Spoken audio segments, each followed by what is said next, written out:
Hello guys, এই দেখো আমি চলে আসছি সিন্নি বাড়িতে, যেটা আমরা বলি মাদারতলার সিন্নি। আমাদের গ্রামে নিশ্চয়ই দেখতে পাচ্ছ তোমরা। এই যে দেখো, কেবল এক ডেস্কি নামলো পোলোয়া, তারপরে আরও হবে মোটামুটি 4-5 ডেস্কি। এই যে দেখতে পাচ্ছ, এদিকে মিলাদ পড়াচ্ছে। তারপরে এই যে দেখো লোকজন কাজ কাম করছে। এই যে দেখো গাইস, এখানে রসুন, তার উপর সব থেকে বড় কথা ফ্রেন্ড, ঠান্ডার সবাই খেলে কেমন হয়ে আছে দেখতে পাচ্ছ।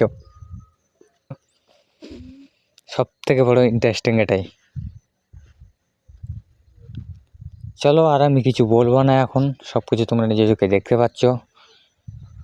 শেষ ভিডিওটা শেষের দিকে আরেকবার বলবো, আরেকবার করবো ভিডিও, ঠিক আছে?